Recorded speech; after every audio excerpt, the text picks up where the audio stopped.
Yeah, I had my original unit that I used in Harrisburg and all the other shows. Harrisburg's a 9-day show. It's kind of like a marathon. Last year, over the 9 days, I did 2,506 falls over the 9 days. And that same unit I've used for about 2.5 years. I ended up doing over 8,600 falls with that one unit. Now, I do replace the webbing every 5,000 falls and the rollers about every 500 falls. But the cam, the top and bottom plates, all the bolts, they're original. The average hunter should never wear one out. Big Buck Registry's Deer Hunting Podcast, episode number 237. Wayne and SHAUNA Borgardus, Killing the Fall and Suspension Trauma, the Treestand Wingman. Support for the Big Buck Registry and the Deer Hunt Podcast comes from Hunter's Blend Coffee. Awaken your hunt with coffee purchased directly from farmers around the world, creating jobs and alleviating poverty. Hunter's Blend Coffee, we're hunters too. Black Ash Outdoor Products reduce your risk of tree stand suspension trauma with the Treestand Wingman, the Treestand Emergency Descender System. The Enforcer, take control of your odor footprint with your personal ozone generator. Covert Scouting Cameras, remote cameras for hunting, wildlife, and security. The Horny Buck Seed Company, it's all about the freshest seed. Morse's Sporting Goods, a full line of sporting goods without the sales tax. And Big Buck Merch. You can get cool, high-quality Big Buck t-shirts, long-sleeve t-shirts, and hoodies. And show support for this podcast by visiting www.bigbuckregistry.com/MERCH.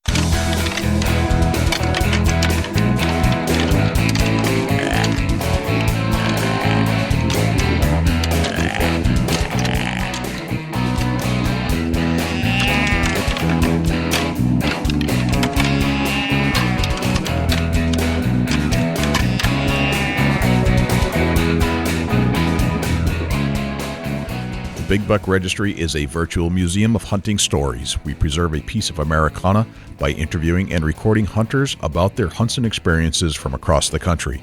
And who knows, maybe we'll learn a thing or two along the way that'll help us take our hunt to the next level.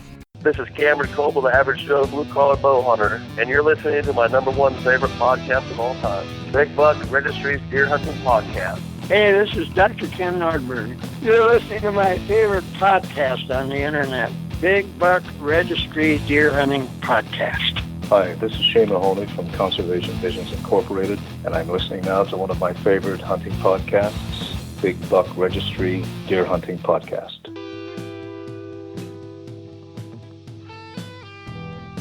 Hello, ladies and gentlemen and fellow predators. My name is Jay, and thank you for tuning in to the Big Buck Registry's Deer Hunting Podcast. For Dusty Phillips and Jim Keller and the entire staff here at the Big Buck Registry, welcome to this week's show. There are a couple things I'd like you to do for us if you could. If you would, please check us out on iTunes, subscribe, and leave us a review. With your help, we're going to try and push this show up the iTunes charts. I know we have a lot of listeners out there, and I need you to take some action.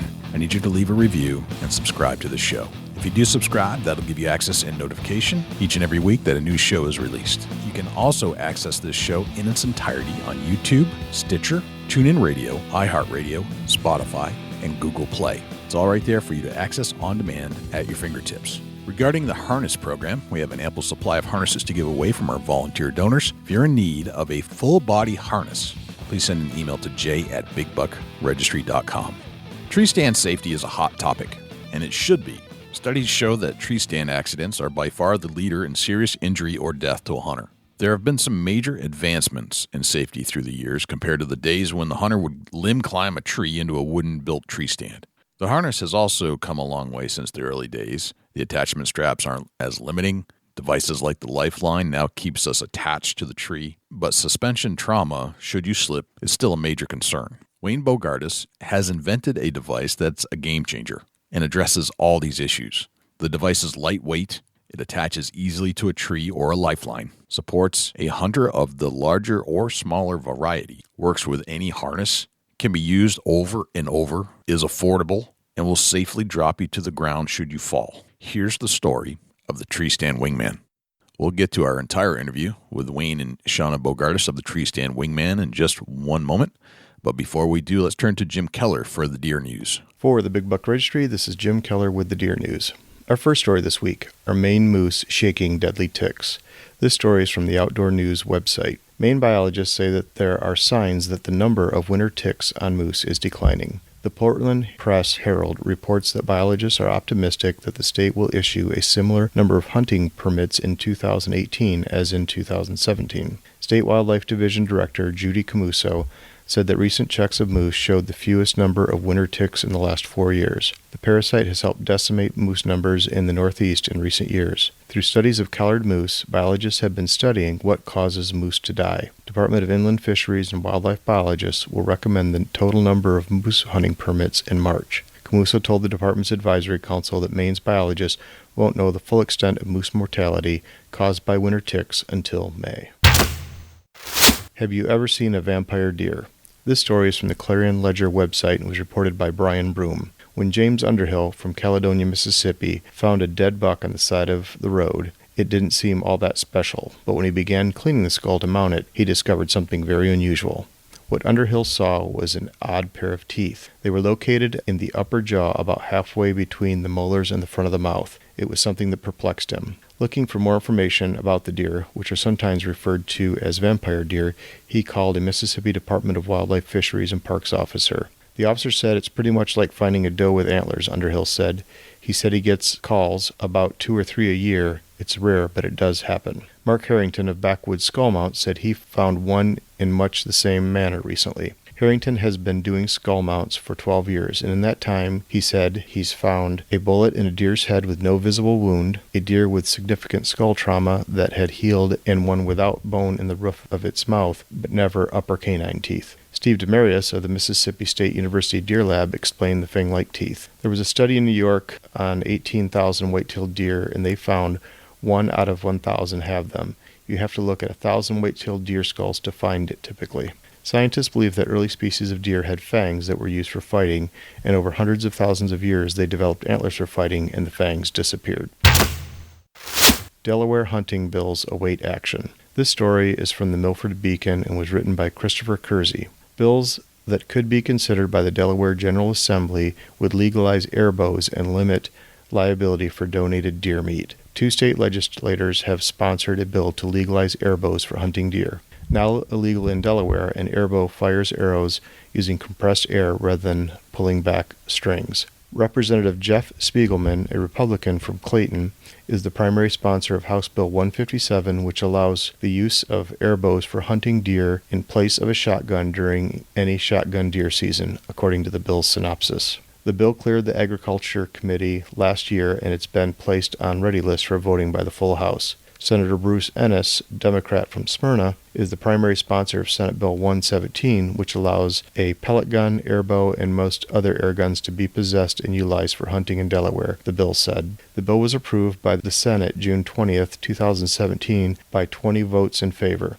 The House hasn't acted. The State Department of Natural Resources and Environmental Control supports legalization of airbows for hunting deer to expand hunting opportunities and to better manage Delaware's robust deer population, said a statement from the agency. An organization online called Airbow Hunting provides a description of the weapon, its use, and beneficial attributes. The group is also on Facebook. The airbow is not a bow and it's not a gun, but instead uses an air rifle platform to fire arrows at high rates of speed. One new model on the market fires 26-inch arrows at 450 feet per second. The other legislation sponsored by Spiegelman is about people donating deer meat to organizations without fear of liability if something is wrong with the meat. The bill, which also makes the butchers immune from liability, is still being reviewed by the Health and Human Development Committee, and no vote has been taken by the House. It's been amended twice. Butchers under the contract with the department to process donated deer into ground meat are required by state law to meet specified liability limits. Some butchers have chosen not to participate in the program because of the costs of meeting the higher liability limits. Spiegelman represents House District 11, which covers southwestern Newcastle County and northwestern Kent County from the Middleton area to Townsend, Hartley, and Marydale. Ennis represents Senatorial District 14, which stretches from the Chesapeake and Delaware Canal and including most of the Middletown area to just north of Dover. For any of our listeners around Michigan, I will be at the Michigan Deer and Turkey Expo at the Lansing Center on February 17th. I will of course be sporting the stylish Big Buck Registry hoodie, so please stop me and say hi if you see me. That concludes this week's edition of the Big Buck Registry's Deer News. For links to the stories featured this week, please check our show notes at www.bigbuckregistry.com. If you have any ideas for future topics or have any questions about any of these topics, please email me at jim@bigbuckregistry.com. For the Big Buck Registry, this is Jim Keller with the Deer News.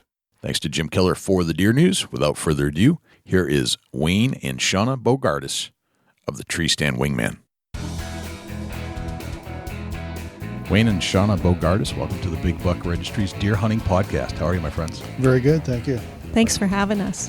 I'm very interested to hear more about your product. I love your product. Obviously, we use it, and it's a fascinating invention. You know how you look at a product and you just, the simplicity of it is in front of you, but you're like, why didn't I think of that? But it works, and it works really well because I've tested it, and I'm not a small guy.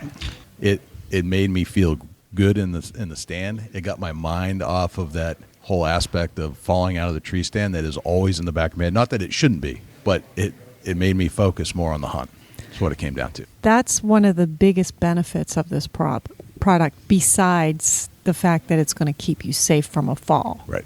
is the fact that it's going to allow you to enjoy your hunt because you can concentrate on hunting and not worry about whether you're going to fall out of the stand or not. Right. So, Well, I can't wait to dig in here and find out who you guys are, where you're from, how this whole thing developed, talk about the intricacies of the product itself. Hear a good deer story here, Wayne, Yeah. or SHAUNA, either one, whatever. Yeah, it's her story. Or both. We could tell both. I think if you're looking to find out about the product, the interesting story there is that Wayne invented this thing, Yeah.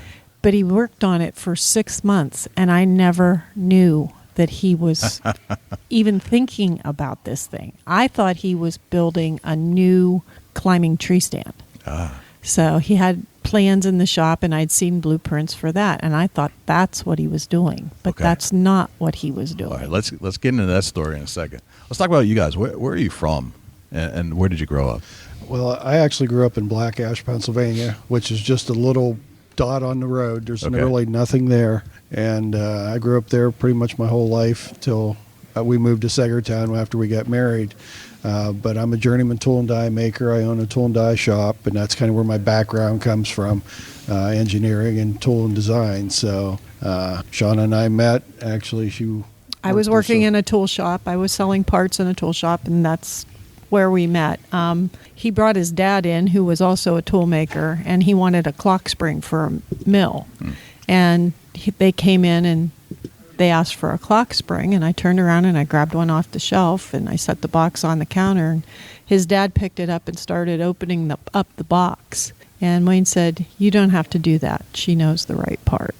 So he kind of got some brownie points for that. But Gotcha. Okay. And then we started dating after that, and I think one of our first dates was going spotting deer. Well, that's a good first day, Wayne. Good Yes, job. Start them out right. Yeah. Testing it. Make sure Yeah. that's going to be the one. Yeah. See Oh, if she was boy. going to work or not. I don't know if we're going to make it all the way through without Wayne getting cold cocked here. Yeah. Can you reach him? Wouldn't from where it be you're the Oh first yeah, I time? can reach him. Oh, good. I've got a long reach. So Black Ash, that's where you grew up, is the basis for the name of your Yeah. Company. ultimate company. The business, yes. Yep. And Black Ash makes the Treestand Wingman. Yes, that's correct. Gotcha. All right. So tell me about what your hunting early life. Did you have a mentor or somebody take you hunting? Did you get into it because somebody taught you, or you self-taught? Well, hunting for me was just something you always were going to do. I mean, my parents, my mom and dad both hunted. Every one of us kids hunted. And the first buck I got when I was 14, that fed the family for 3 months. No kidding. And that's kind of where it all started, Respect the wildlife, enjoy the hunting, but it's about feeding your family, and that was really important to me to have seen that. And we had a family friend that was really instrumental in taking us hunting, and I've always hunted. I had uncles that hunted in Canada for moose, and they'd come back, and the one story was they had a moose in the back of the camper, and the horns were hanging out the back, and they showed up at my mom and dad's house. I remember going out and looking at that and seeing that big moose my uncle had got, and that kind of started wanting to, when I got older, to be able to do that. That story is there that stick with you for a lifetime. Yeah. Right. Yeah. Was safety ever a factor back then?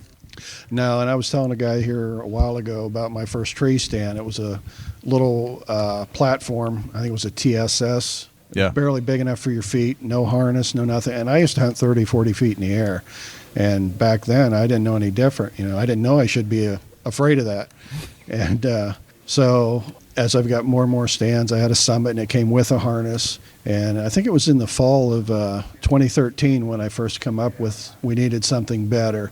In a story in our paper, a kid in the Midwest had fallen, like 20 years old, and he was injured, and he was on life support, and his sister made the decision to take him off, and he passed away. Mm-hmm. Well, like Shauna said, I was working on a prototype for a climbing tree stand, and I got to thinking, well, I don't want to bring a product out if people can, die while using it. So I started looking into what was out there, and the more research I did, the more I was like, well, there's this lapse in safety, like the harness. If you don't, it's attached and you fall into that, you need to get out of that harness to get to the ground. And I didn't really realize that suspension trauma over 5 minutes is a big deal. Half an hour, it could be fatal. Right. The more I looked into it, I seen that there was a gap. So I started working on the project. My first invention had like three, these are offset, the one we have now with a cam on it. My original one had three vertical things, and I thought, well, how fast could the webbing go through there? It can go pretty fast. It was like a vertical zip line, so it went pretty fast. And then I worked on it for about 6 months, and I couldn't quite get it right, and I put it away for a while. And then I think about 5-6 months later, I took it back up, and I got the cam figured out, and how that cam would work on there, and how it is set for various weights, and how it worked at such a vast. Okay. So Gotcha. So when I had a climber, and I still have it. It was an API climber. And when I was younger, and I would climb like crazy. As long as you could find the right tree, you could put this climber. And it got me up really high, and I killed bucks and other deer using this mobile device, where I could go wherever they were, which changed. So if I could just find the sign, I'd set up, and it worked. But oftentimes, I think I got so involved in the moment that I might have had my harness on, but it wasn't attached to the tree, kind of thing. Mm-hmm. I get up there, and eventually I might connect it. But if I think there's something coming through right away, that always became the last piece. So I put that away for quite a while. I stopped climbing. I had kids. Like, wait a minute, I really need to think about this thing again. Mm-hmm. Some of the chains got rusty. I stopped climbing, and I would use ladder stands. And even then, there was no mechanism to relieve yourself of suspension trauma. Exactly. Early on, and then they came out with a device that your leg harness where you can move your legs to keep blood circulating, but that still could keep you suspended. With your product, all that is forgiven. Yep. It's got enough tension so that it will keep you up there, and all you have to do is use your fingertips to keep you from falling any further, or you could just lower yourself to the ground. Mm-hmm. And my life, and I have to thank you, has changed because now I'm climbing again. Not only am I climbing with my old climber, but now I've gone even into small hang-on stands that I use with my sticks. My whole world of climbing trees has been opened up again. Right. And I'm talking to you from the son of a telephone lineman who used to climb telephone poles daily, and I was always, that's the most amazing feat I think I've ever seen. That looks fun.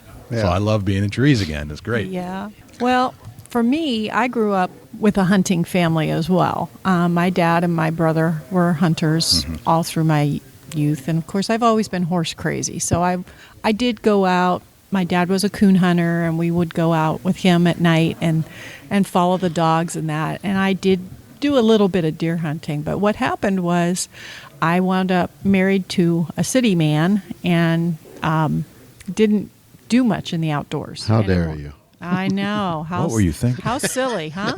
How dare you marry a city man? Well, I wound up a single mother.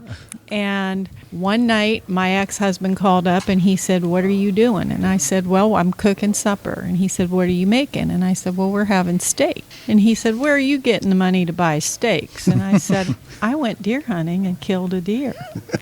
And he said, "Oh, so now you're Rambo." And I said, "Well, whatever works." You should have said, "No, you're just Jell-O." Yeah. Well, this was a little before I met Wayne. So that's what my thing was. I hunted to put food on the table. Right. Absolutely. Right. But during that time, I dated several different fellas, and we went out hunting together on different occasions, and I would be in trees without a harness, sometimes without a stand. I mean, I can remember actually sitting on a tree limb with a bow, because I had taken up archery at that point too. Right. And now as I look back, I thought all those guys liked me, and I think maybe they were trying to kill me. Because there's no way I would climb now without a harness, without a wingman. Right. And so when that came out, I was amazed at how silly I had been and how lucky I had been, because I never fell. Right. So Yeah, for sure. and, the past 3 years, I've spent a lot of time talking to hunters and families of hunters, and it's amazing. Everybody has a story of somebody who fell, and some of them didn't make it. It's been kind of upsetting for me, particularly at times, because Wayne does demonstrations. So he's up in the air and he's doing the falls, and I talk to the people on the ground, and I hear the stories of, my son is a quadriplegic, my brother died, and somehow you have a little feeling of responsibility. Oh, if they'd only had a wingman, they'd be okay today. Right. So that's why it's so important for us to get this out there. Right. We know we can help so many people enjoy their hunts and stay safe. Right. So that's been the biggest challenge in starting a business. Let's go to a little bit of the blueprint and how this all developed. Even go back to like conceptualizing why, the why, like why. I mean, it's kind of obvious in a sense where you're trying to make things safer, but how did you hide the concept from SHAUNA for so long?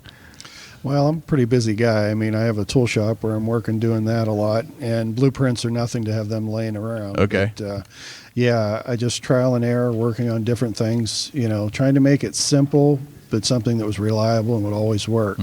So, like I said, about a year worth of that, and then we did some patent work, and we're still going through a little bit of that, but just had to try it in all different kinds of weather, all kinds of situations, all these different falls, to make sure we had something here that could keep people safe. Because there have been precursors to this concept. This is not people have been trying different things for a while, but they're either too expensive, too bulky, malfunctioning. Well, that's the one thing I was going to say, is that the blueprint for the original Treestand Wingman doesn't really look all that different from the prints that he used for the parts that he was making for the automotive industry. That's why I didn't. Slick. That's why I didn't really pick up on that this was anything that wasn't a job for a customer. Yeah.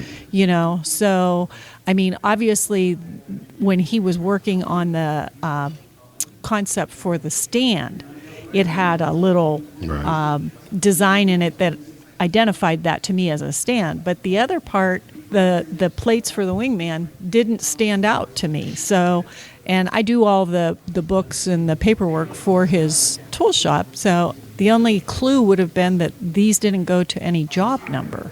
But he keeps so many papers around. I just never noticed that. Gotcha. So that's the thing. And then apparently he was testing it in the barn when I wasn't in the barn. So that's how he got all of that by me for so long. So the fact that you walked back in the house every night was a testament to, hey, things seem to be going well in research and development. Yeah.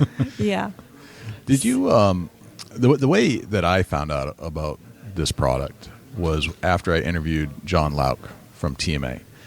That TMA sticker, you see it everywhere, but I didn't think anybody really knew what it was for the most part. So I was like, what is this sticker and what does it mean? And I researched it some. I found John. At the end of that interview, he said to me, because I asked the question, I said, what are some of the innovative products for tree stand safety that you find appealing and interesting that may or may not be TMA approved or certified yet?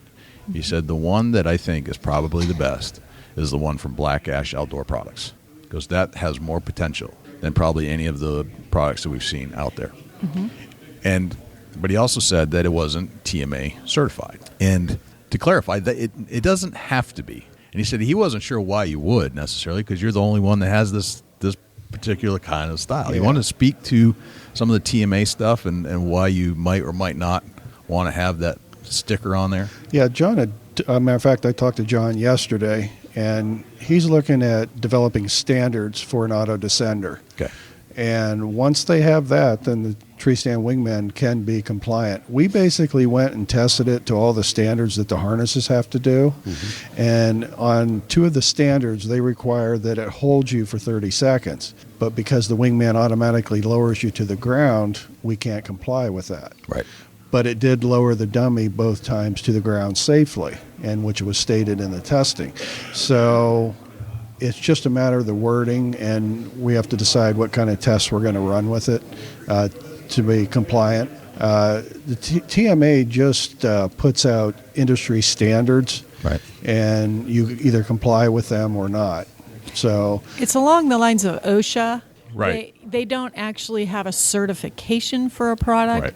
but you can find standards that your product would fit with and comply to those standards. And Right. we've done that with a few of the OSHA standards so far Right. as well. Right. So Yep. the TMA is kind of the same in that respect, that they are a group that recommends or approves, but they don't certify anything. Right. So- And as I learned in that conversation is that you have the TMA group, which is more or less a group of peers that hold each other accountable, and you don't have to belong to that group. It's not required, but those that do have had tree stands and other products that have been passed through a rigorous set of standards that is sent out to a separate entity to do the testing. Yes. And on top of that, you still have the government, which is different than TMA completely. They're not a government organization. You Right. have the Consumer Product Safety Organization. So any products that are out there that for sale, for profit businesses that are selling products have to meet some kind of standards anyway. So But because our product is so unique, Right. there aren't standards for it Right. in any of these arenas right Right. now, because everybody else wants to hold you up in the air. Right. We want to get you down to the ground. right, So, right. That's well put. Yeah, I mean, if you were having to slip and fall and knock yourself out on a metal tree stand, the wingman's going to lower you to the ground yeah, exactly. safely. yeah. And if it lets you down and you lay sideways on the ground and you come back to consciousness, you're not still hanging a tree stand 10 minutes later, Yep. 15 minutes later. It's very unique. Are you going to stick with the hunting industry, or are you going to focus on other aspects of this product Well, being useful? Yeah, it's always going to be a hunting product. Okay. That's near and dear to my heart. That's what it was developed for. We are definitely going to be doing other avenues with it as far as industrial and things like that we're looking into. So there is going to be other versions. We're thinking about linemen and stuff like that too. Anybody in a bucket, cherry picker, anything boom like trucks. boom trucks. I Absolutely. had thought Anything about that like because I mean the horror stories I used to hear from my dad and his coworkers Getting about, stuck up in one. Yeah. Yeah, get Well, stuck in a bucket. Yeah. the scary part for the lineman is with a lineman's belt, if you have an accident and start to fall, the first thing that hits the pole is your face. It pulls you into the pole. Pulls you right into the pole. Right. Whereas And then with the you do the free wingman, you can roll away from it and be, Even a limp body would, be away from it versus absolutely your face. Absolutely. Makes sense. So- I laughed at that. I got a farming background, and we used to lower grain leg motors down into a basement pit. Yeah. If I had this, I'd be utilizing it to lower that motor into the pit. Yeah. Yeah. Because, it's oftentimes you got a rope. You're trying to hold your hands. You're putting a 200-pound motor down the pit. Yeah. Yeah, Well, that's you would have done it. It was easy. And you could have had 2 guys down there to catch it once it lowered it. Right. Yeah. So there's different aspects of the tree stand. Well, wingman. and the other thing is, if you think about silos, work with silos Right. and that, we can make the webbing any length. Right. So you got 75-foot silo. Yep. We could get you a wingman Yeah, or that's going to somebody bring you that's- all the way right. down. to- Somebody that's working on putting up a grain bin or working on a grain leg. There's all different aspects of this product. Absolutely. If you was going up a 100-foot grain leg, you had a 110-foot line. Yeah. It would take you all the way down. Absolutely. Yeah. I had a This makes story sense. that my dad told me. He was one of his coworkers had fallen off of one of the telephone ladders climbing up the pole, and he fell and landed on a spike. It went all the way through his body, impaled him, and came out his back. The guy lived That's and amazing. went back to work. That's the crazy part. That's Yeah, amazing. but that never would have happened if he had had some device like this that just slowly lowered him down. Instead, all that action happening so fast, you can't make a decision. No. in Wayne less had than a fun second. with a screw-in step once. Yeah. Yeah, I had a limb break, and I was screwing steps going up. And luckily, when the limb broke, I got a hold of the stand and swung out. And I come back in and got scratched up, so. Yeah, they said those happens. screw-in stand steps are, what do they call them, gutters? Gutters. They're Yeah. dangerous. And Gotcha. we've heard Yeah. stories of that Yeah. that I couldn't even repeat. Yeah, no. It just makes you cringe when you hear it, Right, because for you sure. can just visually see it happening. Yeah. Can we talk about the product itself a little bit more and describe in detail how it's maybe can't go into patents or anything like that. That's what I'm trying to get at. What does it look like? How does it operate? What are the mechanisms behind the safety fall that you conceptually put into it and the way it actually functions today? Probably one of the first standards I came across was a fireman's fall. That requires on a 10-foot free fall that you have 15 pounds of protection for every pound of weight that you're going to have on the unit. So everything on the Wingman's designed, figuring a normal man for the max on the tree stands was like 300 pounds. So I needed 4,500 pounds of protection. So the webbing and everything in there is designed to withstand that. And during the OSHA and ANSI testing, it was over 5,200 pounds before failure. So we had that in there, and then we went to the TMA to have it tested. The first test was a 15-foot or a 52-inch free fall with a 220-pound dummy, and when they dropped it, it came down and lowered it to the ground. And Devin, the guy doing the testing, was over there looking at the harness. And I said, well, Devin, we're testing the Wingman, not the harness. And he said, well, that's a sewn-over lanyard. He said, those should have ripped out. Those rip at 500 pounds of force. So we went to the digital readout that he had there, and it was listing 387 pounds of force. So a 220-pound dummy, 2-to-1 would be 400 pounds. So we're designed for 15-to-1 protection, but we're only generating 2-to-1. So there's all that added benefit there of the product. We're not anywhere near max capacity for what this product can do. Very good. But like I said, I'm hunting with this too, so I'd rather have it extra strong and extra Absolutely. sturdy than on the margins. Yep, that makes sense. Well, and what we're finding out too is that a lot of our hunters are a little bit more than 300 pounds. The husky hunters. Yeah, The big guys. the big guys. But Beefy. the I'm sticking with husky. husky. But if you've got a stand and a harness that are going to hold you, we know we're going to get you down. Okay, Right.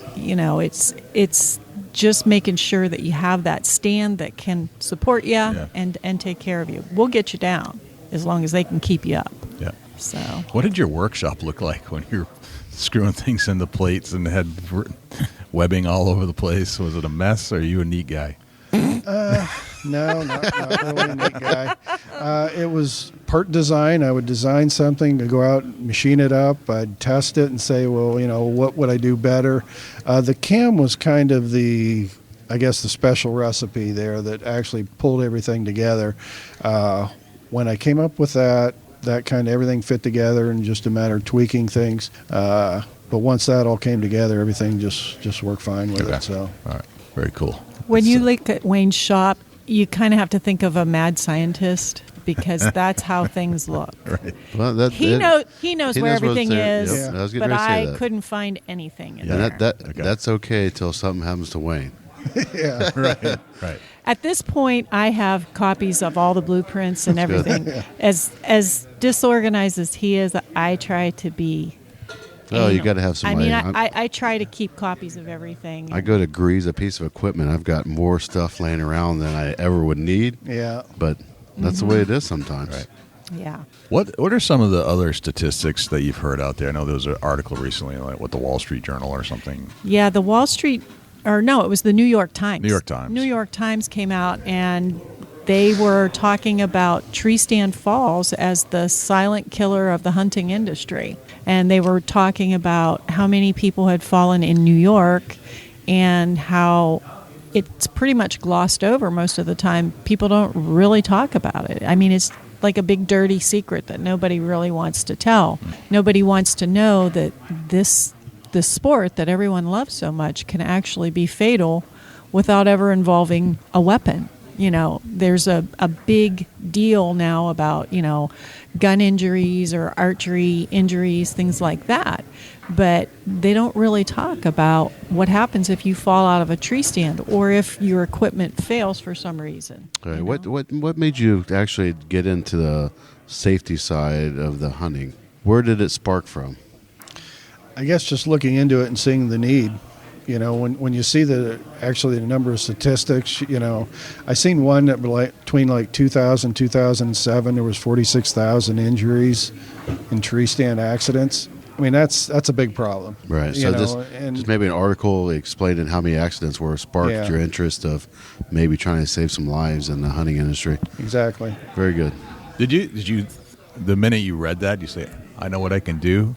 Or no, it was more like that's a problem and somebody needs to fix it. And the more I looked into it, the more gaps I seen in it. And I looked at products that were out there and how they worked and, one-time use thing. Well, how do you test that? How do you know it's going to work, that when I really need it, it's going to work? And so those kind of dismissed those. And then, that all kind of attributed this product would have to do this, this, and this. It'd have to be reusable. Yeah, it had to be reusable. Right. It had to be, hold this much weight. And, I went down like a checklist, but it had to be simplistic, too, where anybody could use it. It's not rocket science. And like I said, during a fall at any time, if you grab the webbing, you can stop yourself. So you had the ability to control the fall. You're not just at the mercy of, in any of the units that were self-contained, it was that way. If you fall in any one of those, there's nothing you can do. Mm-hmm. If it's coming fast, you're just going to go fast. Right. At any time, I can stop my fall. Right. So this was just finding a problem and trying to solve it the best way to try and fix all the problems that were out there. So the product itself is made of some heavy-duty metal steel plating. Well, the plates are 6061 aluminum, and they're anodized. Gotcha. So your airplanes are made out of aluminum. Gotcha. So that was the lightweight part of it. And then they're anodized, which, anodizing is the second hardest material, second to diamond. Gotcha. Okay. So that gives it the surface strength. Yeah. The webbing, like I said, it's polyester, heavy-duty, marine-grade quality. Yep. So it's going to get wet. And that was another thing. A couple of them said, well, this can't get wet. I'm like, if I'm hunting with it, it's going to get wet. Right. It's just... He actually tested it one day in our backyard. We have a stand set up, and he tested it. It was so cold and so windy. I said, I will watch you from the living room window. If you have a problem, I'll come out. Maybe. But he did 2 or 3 jumps, and then he came back in. And I said, well, did you have any problems with it? And he said, no, but my hands were sticking to the rungs of the ladder, so I couldn't keep testing. Right. So. Right. It gets cold, you're getting sweaty, and now you get a problem. Well, it was so cold that his hands were literally freezing. Like you were losing your like ability sticking to your move tongue to the flagpole type of thing. Right. So that's what he was into at that point. And then the screws that go in the middle, those some are stainless steel, some of them are, or maybe they all are. There's 2 different models. Okay. There's 8 shoulder bolts on the unit itself, and then there's 1 adjustment bolt. The shoulder bolts just perform the box, and in there's 4 rollers in there, and those rollers are allowed to spin. Mm-hmm. And you control, with your adjustment bolt, you can control how fast those spin, and then the cam actually starts to belay the system to slow it down. Yep. So that's basically how it works, and that just controls the rate of fall that the webbing goes through the unit, and you're hooked to the unit. Right. So. And there's some adjustments that you make for different weights. I think what we talked about, if you're going to have one for a kid, you want to have you special tune it for a kid. Right. When people order them right now, typically we can find out if they have a special order for either a longer strap or a lower weight or a higher weight. And we actually test them. Wayne will make the modification to the unit for a youth model, and we include the bolt and the roller that you would take out so that as the child grows, they can actually put that bolt back into the unit, and the unit will actually grow with the child. Gotcha. So, did you have any trouble finding the materials to make your straps and everything? No. I tried several different brands, several different kinds. We're buying it from the mills, so you're getting 300 foot. And the one came in a Gaylord. It was a big box. I don't know. It was like 1,500 feet of solid webbing. Gotcha. And then we cut them to 30, 40 foot. They come standard 30 foot, but we can cut whatever length and sew it. And we just told them what we wanted. We wanted the marine grade quality polyester. Gotcha. And Okay. because those had the break weights that we wanted. Those were all 5,000 and above. All right. So once you got your materials and you got this thing built, what's the brutal testing that you've put this Wingman through? All right, let's take a coffee break. And when we come back, we'll talk more with Wayne and SHAUNA Borgardus, and we'll get into how they tested rigorously the Treestand Wingman. Folks, I want to tell you about one of the best cups of coffee I've had in a long time. We met up with the Hunter's Blend coffee guys at the ATA show in January. One of them is a longtime listener of the BBR, and Hunter's Blend Coffee is now our new sponsor. Coffee makes the hunting world go round, or so it seems. Whether you're heading out the back door to your favorite blind or jumping in the truck for a long drive, coffee is what got you up and at it. Now there's Hunter's Blend Coffee, brought to you by hunters who care about and support the lifestyle we all love. Hunter's Blend Coffee is purchased directly from small family farms in Nicaragua and northern Thailand and is changing the lives of many in these communities. Not bad for a cup of coffee. Hunter's Blend Coffee is smooth, rich, and will awaken you any time of the day. Go to huntersblendcoffee.com and check it out and order some for yourself. You'll be glad you did. And be sure to ask for it at your local hunting store. If they don't carry it, send them our way. Hunter's Blend Coffee. We're hunters too. And now back to our interview with Wayne and SHAUNA Borgardus of the Treestand Wingman. Can you walk us through some of the tests that you've done outdoors and how many times you've used one particular unit? Yeah, I had my original unit that I used in Harrisburg and all the other shows. Harrisburg's a 9-day show. It's kind of like a marathon. Mm-hmm. And last year, over the 9 days, I did 2,506 falls over the 9 days. Right, so when he says Harrisburg, that's the Great American Outdoor Show in Harrisburg, Pennsylvania. Go see the Treestand Wingman there. Yeah, we're scheduled to be there again this year. Very good. Yeah, it's February 3rd to the 12th, and we're in the Archery Hall, booth number 1200. Perfect. Very good. And that same unit I've used for about 2.5 years. I ended up doing over 8,600 falls with that one unit. Now, I do replace the webbing every 5,000 falls in it, and the rollers about every 500 falls. Okay. But the cam, the top and bottom plates, all the bolts, they're original. So Gotcha. the average hunter should never wear one out. Right. And we manufacture the straps, so even if they need a new strap, they can always send it back. We can redo it, reassemble it, set it for their weight, and send it back. I figure if you wear one out and you're the average hunter, you're sleeping too much in a tree stand. You're pretty clumsy. Either that or maybe you should hunt from the ground. Yeah, very good. So Jim brought up a point earlier. He was walking in, Jim Keller is sitting in with our Deer News. He brought up a point that you had this unit at a particular Ohio show, the Ohio Deer and Turkey Expo, and how many jumps did you do there in a couple of days? I think that was like a 2.5, 3 day show, and I think it was 500. Yeah, I did a little over 500. 500 jumps, 2 days. The unit held up strong. Yeah, perfect. Yeah, very good. That super interesting. That been test and tuned for that many jumps. Not something that any hunter ever would. I don't want to do one jump out of it, let alone 8,000. Well, that's like at the Great American. Guys would come by and want to know how many I'd done. So we just kept a little tally board there. Right. And it was kind of funny because there'd be like groups of guys, 6 or 7 guys here, and they just stand there and watch. And they're watching to see if I'm switching the harnesses or what I'm doing, because I can't possibly be doing that many falls with one unit. And I am, it's just one fall after the other. So that's very good. That's something that separates the Wingman from the other harnesses out there. There's just nothing like it. So one question that I have that you kind of touched on is there any kind of expiration or recommended maintenance on it, like similar to some of the safety belts that you get or the safety harnesses? After a certain point, they want you to replace parts.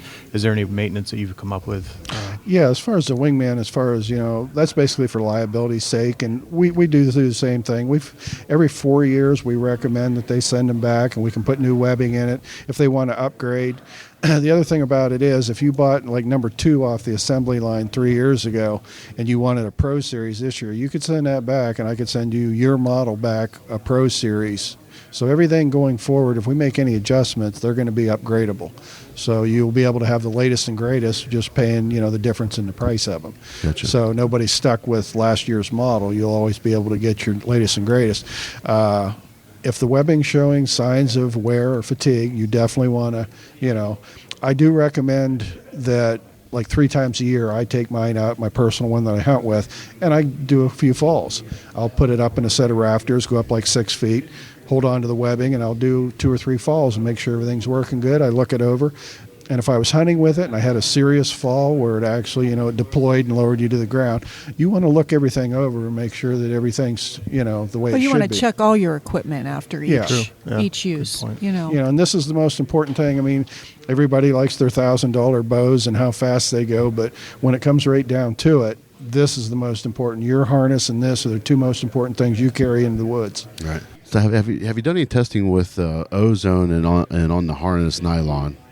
Yeah, I have an industrial heavy-duty ozone generator that works with a wire EDM, and it takes the mold out of the water in the wire EDM, and I use that on my clothes, and I also use that on my Wingman in the harness, and I have not noticed anything, and that's the first I've heard about it, but we can definitely do more testing on that. Yeah, with just large volume of ozone seems to be destroying elasticity and the elastic of certain products. Okay, we weren't but sure if it had played into polyester. The polyester, the marine grade polyester, I don't assume that it would.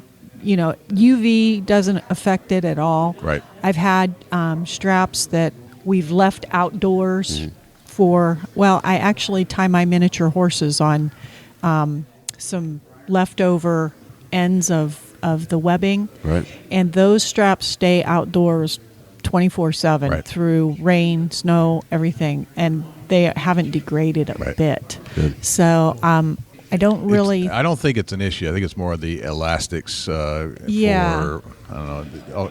Everything has an elastic in it in some fashion. A lot of hunting clothes or things like that. Yeah, and I don't think it would have any effect on the metal. Right. No. No, I wouldn't think the No metal effect would on that. degrade at all.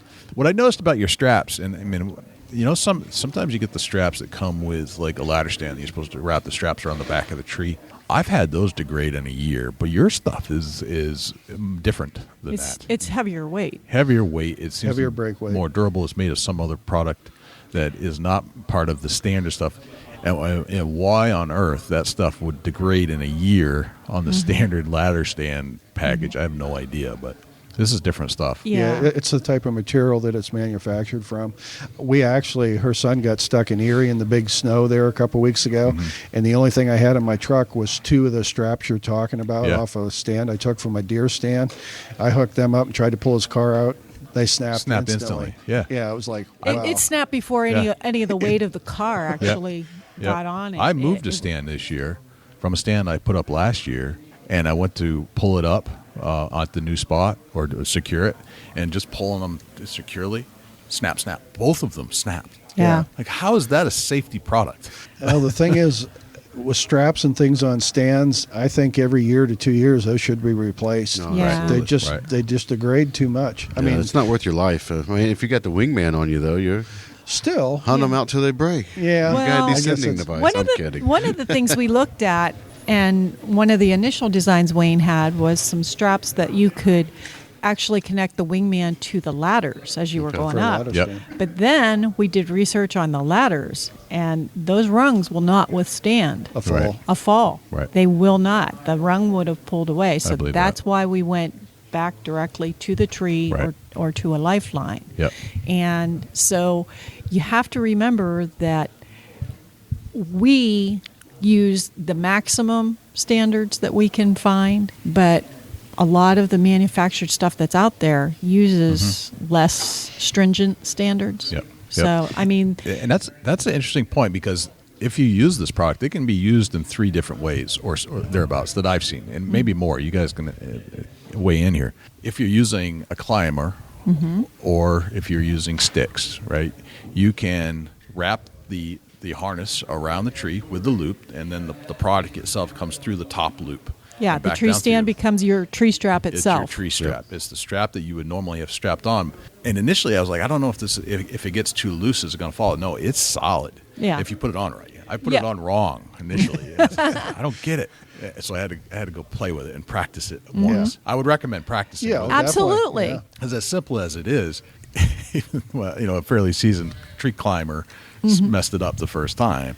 But once I got it, it was perfect, and it was so strong and so secure, and it slides easily up the tree as you go. I noticed. Yeah. Like there's no give. There's no like obstruction. You got to get it to the right height for the tree you're on, or the right width. Yeah. But then it's nice and easy. Just move your stand up, slide it up. You stand up, slide it up, and it just all the way up. Exactly. The other way that I've seen it used, and I have used myself, is, as you said, with a lifeline type apparatus. Right. Where you have a line from the top that you've already secured all the way down the bottom that you probably use your Treestand Wingman to put it there in the beginning.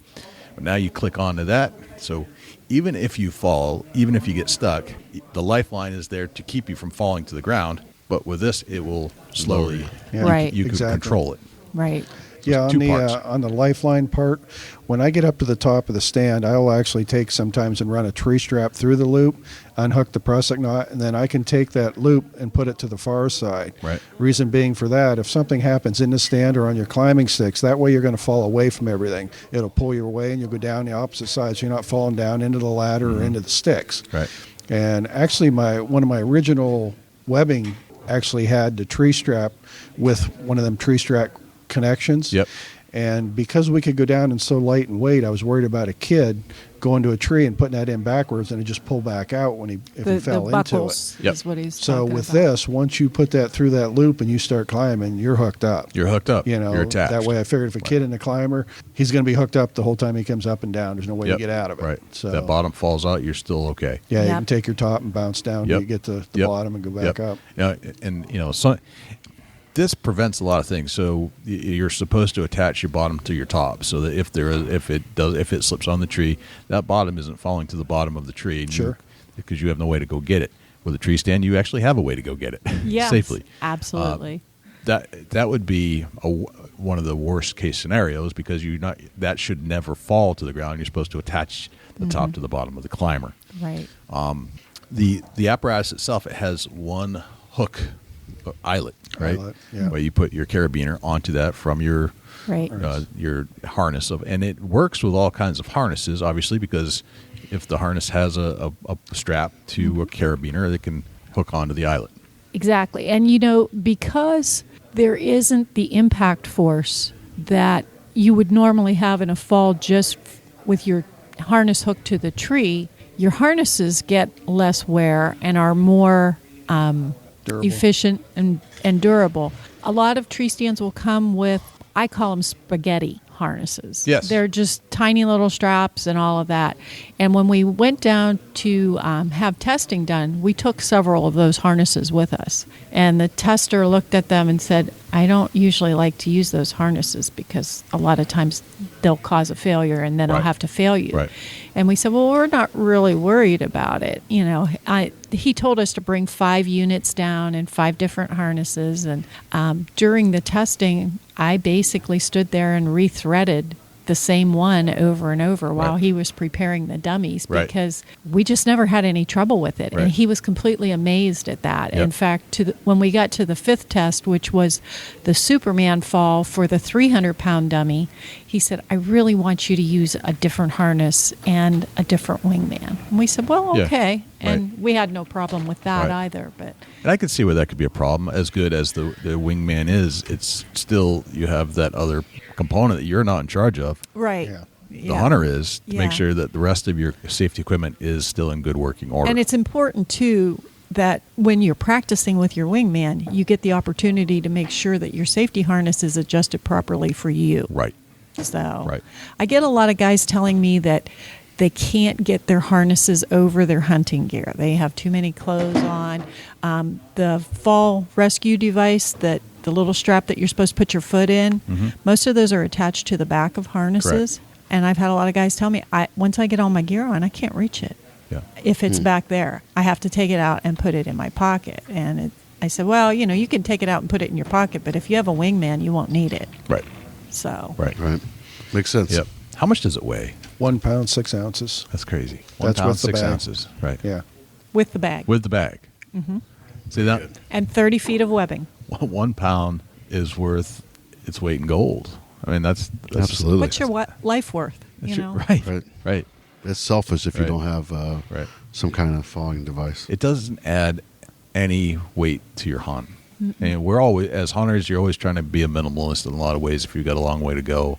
Or, it depends on where you're going, I guess. But Right. where I hunt, sometimes I go for a long walk. All right, Joe, we've talked about the Treestand Wingman. We've got to get into a whitetail hunt of some Okay. sort. I'm down itching. with that. I'm so itching to get into a whitetail hunt. Do we have? Tell me where we're going. Who's up? Who's going on a hunt with Give us? me yours. You're dying to Well, as I said before. Gentleman Wayne is. Yeah, he's a tell. gentleman. I don't have That's- any good stories. He wasn't a gentleman in this story, though. I hunted before I met Wayne. Okay, and so we're in Pennsylvania. we're in Pennsylvania. Okay.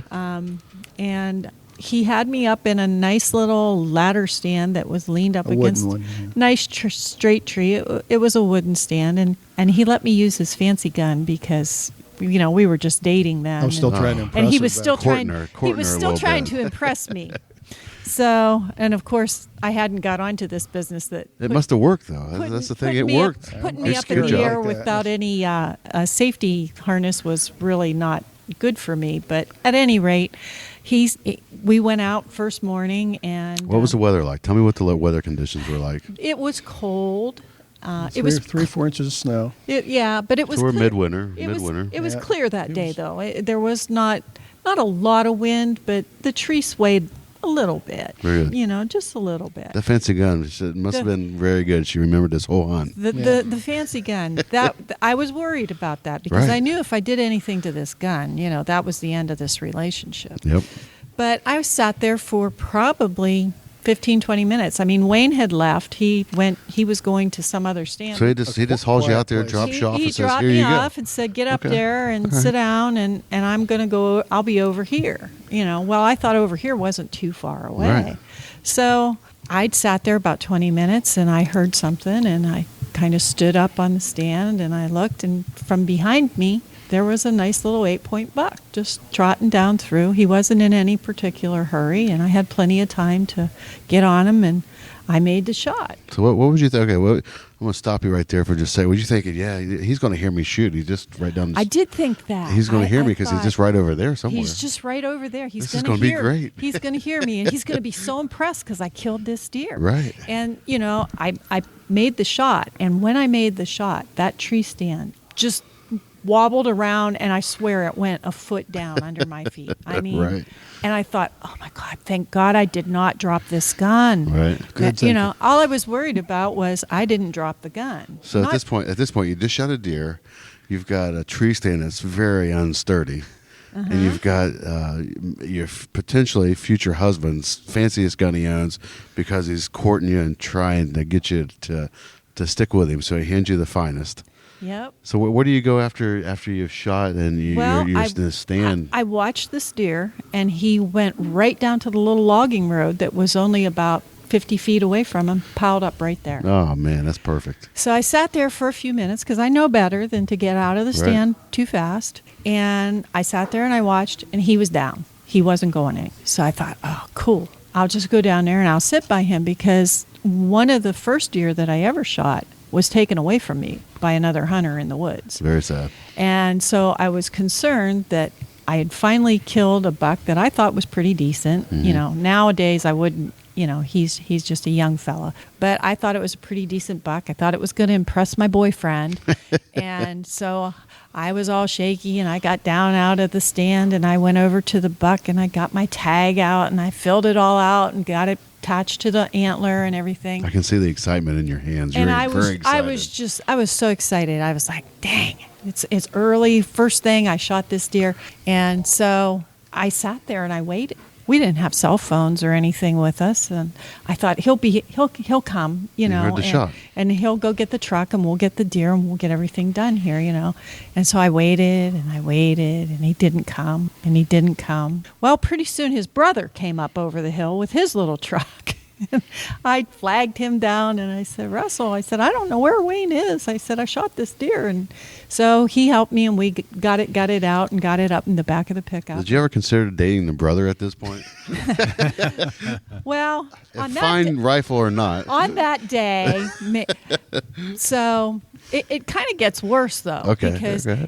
he takes me in his truck up to where Wayne's truck was, and so we get the deer transferred over, and I sit and I wait and I wait and I wait, and it's probably noon. He finally comes walking out, and I said, "Why didn't you come when I shot?" And he Right. said, "I thought you missed. You only shot once." Truth is, where I was probably 300 yards back, and I had a climber. Right. In PA and gun season, if you climbed down the tree every time you heard a shot, you'd never get up a tree. Right. So, Yeah, I guess that makes sense. you know. So let's get into it. So this is earlier in hunting times before all this technology was available. What kind of hunting clothes was you in them particular years? What did you use for hunting attire back then? Let me see. I think it was sweatpants over long underwear and jeans. That makes and- sense. Yeah. And I'm assuming today that you're more modernized on your camouflage and using modern clothing. Well, actually, I don't really do a lot of hunting Okay, anymore. well, that's okay. After we got married and started the farm and Cut you and off of that, huh? got all the horses. She Yeah. killed the only deer we had. so- Right. Yeah. I get it. Well, yeah, I did get some dirty looks because I was a newcomer in the area, and Right. it's like, what's this girl doing coming in here shooting our deer? you know? Yeah, very good. So I thought, well, maybe I better just let the boys do it. Do you remember what caliber was the rifle that you were shooting? 7 mag. Weather be mag. Gotcha. Okay. Yeah, Very It was good. the Alaskan model with Bolt the muzzle action? brake. Oh, yeah. Bolt action. Okay. Yeah. Very good. You talked about a hunt that maybe you had a deer taken from you. Mm-hmm. Can we touch a little bit into that just because it sparked my curiosity, and it seems like it would be a story that it's meaningful to you because I can see the feelings you had, the emotion you had when you talked about that. That was your very first deer. Well, actually, that one wasn't my first deer. It Okay. was the second one. The first deer I ever shot, somebody else had shot the jaw off of it. It was a button buck. Gotcha. Okay. And so I dispatched that one, and nobody came and took it. It wasn't real big. But I was hunting on some private property, and I was in a stand, kind of a wooden walk-up stand, and I was using, again, a borrowed gun. I was a single mother at the time, and I was out hunting for meat. Right. And I saw this deer come through, and he passed in front of me, and I shot, and I knew I hit him. So, again, I know you're not supposed to get down and pressure them, so I waited. I did not hear another shot. So I finally got down out of the stand, and I went to where I followed the tracks to where the deer was piled up, and there was a guy there already gutting him. No kidding. And he said, "This is my deer." He said, I was shooting out of this stand over here. Well, the stand was on the opposite side. And I looked at the deer as it laid there. And the hole in the deer on my side was small. And the hole on his side was large. And I don't think that's the way ballistics work. Right. So I knew it was my deer. Right. But he was a lot bigger than me. And Right. he had a knife in his hand, and I just said, this isn't worth it. So Right. I walked away, and when I talked to the landowner later, they said, this will be dealt with. But I Gotcha. never had any further. That's interesting. It's sad that sometimes that it works out that way, and Yeah. there's not really much you can do about that situation. No. It just more or less it starts a bigger fire if you try to fight it. And, Absolutely. I mean, I think if it was some kind of record buck or a trophy buck, it'd be. a But it different wasn't. situation. Right. It- right. it Right. wasn't, Right. you know. Very good. So. Get into Wayne's story. Yeah, let's touch a little bit into a story from Wayne, and we'll go. Let's go with one of your memorable hunts. I'm not sure. A lot of my hunts, I'm basically always by myself most of the time. Well, tell them about your fun trip to Alaska. Or the South- Doesn't have to be a whitetail Nope. hunt, does it? the Absolutely South not. Dakota one. Well, you could tell them that one. That's definitely interesting. We went out, can't remember what year, it was about 10 years ago, we went out to South Dakota and Wyoming turkey hunting. And we're after Merriam's. We'd got Rios and eastern birds. And so we were going to go out there. And me and my brother, we flew out there, rented a vehicle, and we were going to go hunting. And we got birds the first day in South Dakota, so we were going to hunt Wyoming the second and third day. Excuse me. So we get up in the morning, we head out this mountain pass, and we're driving out in Wyoming in the Black Hills, and we come to this little river, this little gate in the thing, and there was 2 snowmobile tracks going out through there. So I'm thinking, well, He's the road, driving a Subaru Outback, Yeah. mind you. Okay. I'll Very let nice. Subaru outright. it was an all-wheel drive, so to speak. Right. So we take these snowmobile tracks out through there and go out probably 4 or 5 miles, and then the 2 tracks crossed. Well, the Subaru Outback slid down into the ditch. So there we were stuck at about noon with no way out. You couldn't find more skinny pedal? No, we were right on the frame, so we tried to dig it out for like an hour. Well, then we seen on the map that it showed, like another 3 or 4 miles, we were going to get onto another road. So we walked until, I don't know, it was about 3:30, and we still hadn't come to that road. And my brother wanted to keep going. I'm like, no, I know in 3 hours at dark we can be back to the car. I don't know in 3 hours if we can be picked up at dark. So there was probably about a foot of snow in that area. So we hiked back to the car, and we kept, turning it on, letting it warm up, and then all night. Well, in the morning, we dug out enough that it froze up. So we got back up onto the tracks and then got out of there like noon the next day. What I didn't know was 2 of my other buddies were back at camp, and we didn't come back. Meanwhile, back in Pennsylvania at 2 o'clock in the morning, Shauna gets a phone call. That I was missing, and they were having the patrol out looking for me. So I didn't know any of this was going on. I didn't think my friends even cared that we weren't back. So we were heading back up, and I seen some turkeys going up this hillside with my brother. He's like, no, I got to go back, and we got to get a shower and this and that. So I said, well, you take the vehicle, come back at noon. I'm going hunting. I didn't fly out here, not to hunt. So he left. 10 o'clock, I get a phone call. Well, we found Wayne and Russell, and I said, well, that's wonderful. Let me talk to Wayne. Well, he's not here right now. I said, when he comes back, tell him to call me.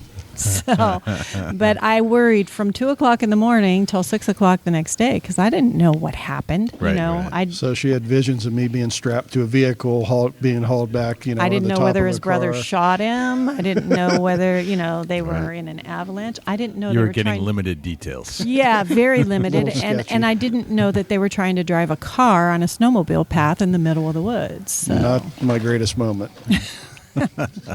That's interesting. I've told them It all really is that from now interesting. on, and if he gets lost, not to call me unless they have a body. So That makes sense. Yeah.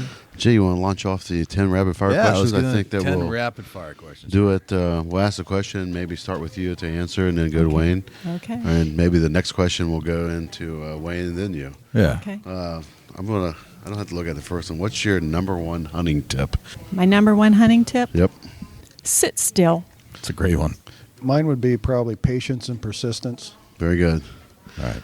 Is there one item, I'm trying to remember these off my head just so I can do this. Is there one item that you cannot hunt without? Wayne, we're going to start with you because it seems like you're the most recent to be hunting. There's something you can't go to the woods without? It's my wingman. Perfect. I will not climb a tree. If I get to the tree and I don't have it, I'm going back home. Very I good. won't climb. If you were still hunting, would there be one item that you couldn't go without? Well, I definitely would have a wingman if I was going to be in a tree, but I would say a knife. Very good. Very good. All right. What's your biggest pet peeve in life? Something that just drives you bonkers. Something that drives me bonkers. Hearing the same story over and over and over again, whether Very good. it's in the media or on the news or Yeah. just from people. Just, You've already heard that one. yeah, Very exactly. good. Wayne, your biggest pet peeve? I don't know as I have one. I don't.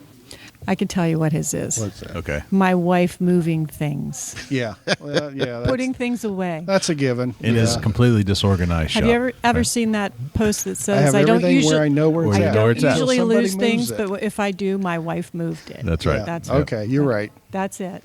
Very good. Wayne, I'm assuming that you're above 40 years old, so I'm going to say the Wayne of today. What would you tell yourself, knowing what you know today at 20? Life gets better as you get older, I think. I've got grandsons now, and I'm starting to hunt with my son-in-law.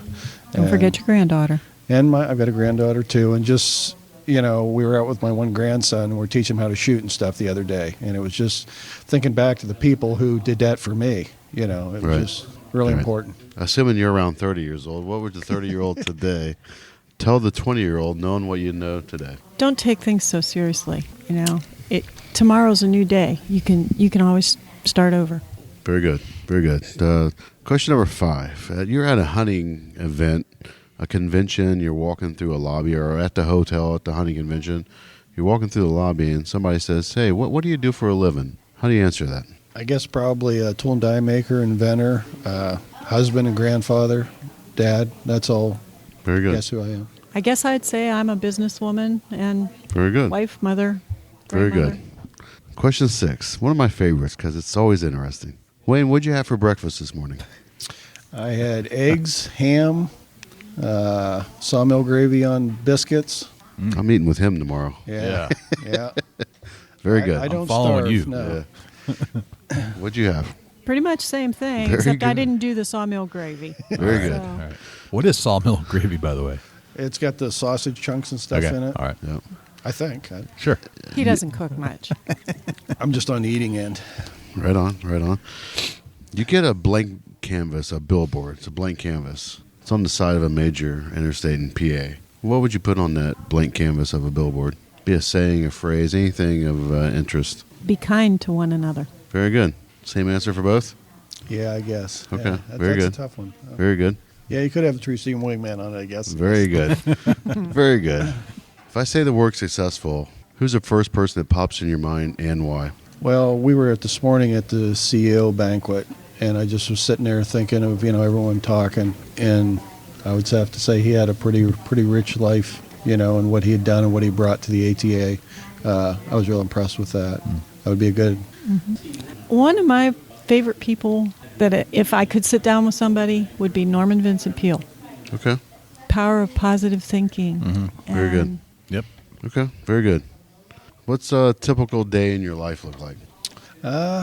Sunday's church. Any other day, it's work. So Very good. We'll take that. We Some need days- a little more detail, but we'll take that. Some days it's work after church. Right. For me, let the dog in, let the dog out. Feed the horses. Do the, wingman stuff. Gotcha. Let the dog in, Yep. let the dog out. Very good. The horse has got to eat twice a day. The horses eat more than twice a day when it's cold. That's right. So That's right. Yeah. they're my babies. Typical hunting day in your life. get up at 4, get ready, go out, get in the stand. Don't get out till it's dark. I'm Gotcha. there all day unless I happen to get something. Do you pack a Like- sandwich? No, usually not. No kidding. I'm all focused on hunting, and like she says, I never shoot anything till the last week. So Very good. I'm there. Gotcha. Okay. There's, That's why we don't hunt much together anymore. I didn't know about the not eating and sitting all day long. I mean, I know you have to sit still, but this man could sit through a hurricane. right. I'm pretty solid out there, but I got a radio flyer wagon, and I drag all my snacks out there with me. With the wingman, I just lower myself down and get a Well, snack. you got and the climb little back bag. Up. You can, pack all your snacks in the Right. There you go. bag. You Right. could hook them up on the bottom loop. Yeah, very Well, good. there you that, go. That wraps up 10 rapid fire questions. Very good answer Very on good. that. And Guys, where can we find more information about the Wingman if we haven't covered it here today? You can find our website at treestandwingman.com. We're on Facebook. We have Black Ash Outdoor Products has a page, and we have a YouTube channel, Treestand Wingman. So Excellent. Well, thank you for joining us. It's been an honor and a pleasure, and thank you for supporting our show. And I think we're going to be able to push this product out quite far and get more exposure for you. Where do you want to take the company from here?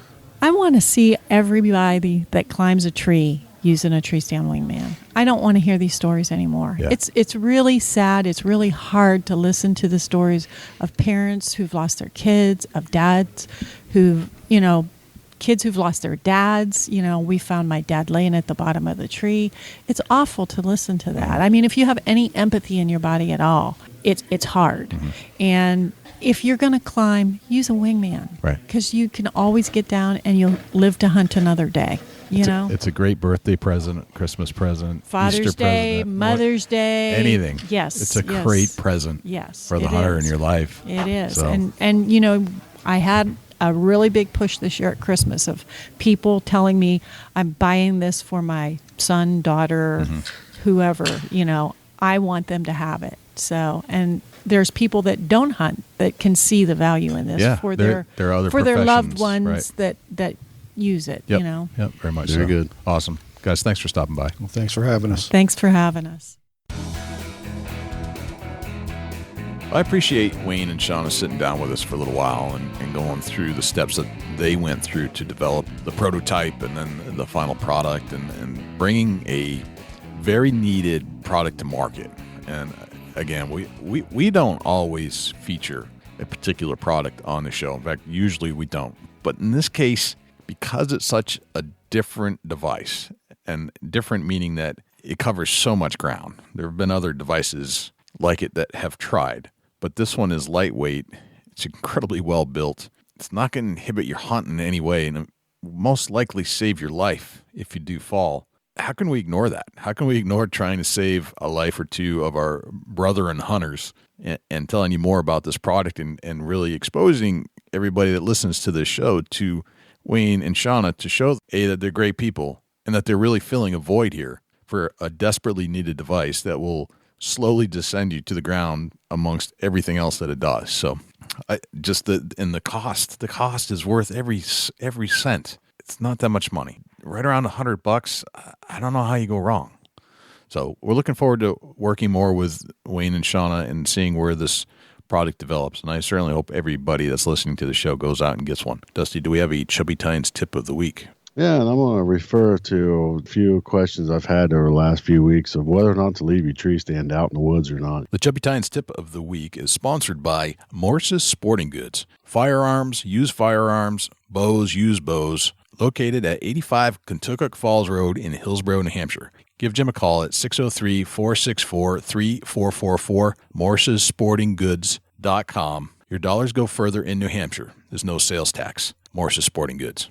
Personal preference on my end, I take everything down, bring it in. Not only, it gives you the option next year to reset a set that maybe you need to make some adjustments to. If you just left it hang there, you'd probably just climb back up and hunt the same stand. But, not only that aspect of it, but as far as weather and the sun and the rain and the snow and the conditions and, the Mother Nature will tear a stand up faster than anything. So a safety aspect comes into play when you leave your stands and leave them hanging in the tree or ladder stand or a climb or whatever you got out there. Even your ground blinds, the weather tears them up, and that stuff all costs money. And it's that time of year to get your stands down and bring them in and store them in a dry place. Even if you can just throw them up in the rafters of your garage or wherever you can make the effort to put them up and keep them nice. And then you're not going out and having a cable that's rusted out break on you on a hang-on stand, or you get to climbing and the ladder sticks, one of the steps break off and you skin your leg all up and you fall. And just go out and get your stands down, bring them in. And some people's got a lot of stands, and I understand that. I've got quite a few myself, but I try to make room for them in a dry storage area and get them out of the weather. That's rough on them, and it's definitely a safety factor. So get them stands down. Gotcha. Great tip, and something I often overlook. But yeah, I'm with you. I need to get out there and go grab my stuff. Very good. Very, very good. So, Dusty, where can we find you when you're not hanging out here in the studios with me?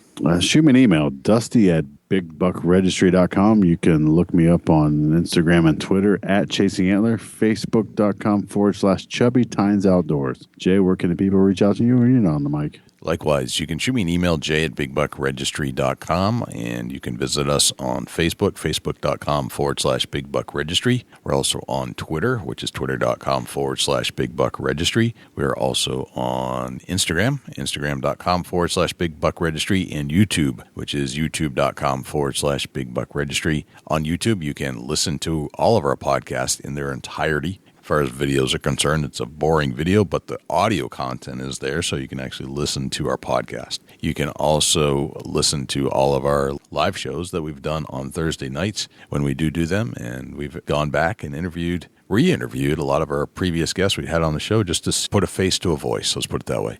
You can always listen to our show on other places as well, not just YouTube. We're found on iTunes, Spotify, iHeartRadio, TuneIn Radio, Stitcher, and Blueberry. And if you would like to submit a buck to our page for consideration and be featured on our page in front of 250,000 diehard deer hunting fans, all you have to do is go to bigbuckregistry.com/mybuck, and all of the instructions will be right there. that's pretty much everywhere we're at. So I think that's a wrap, Dusty. That's a whole lot of big buck, Chet. Sure is. I'm Jay Scott. I'm Dusty Phillips. And this is the Big Buck Registry's Deer Hunting Podcast. We'll see you next week.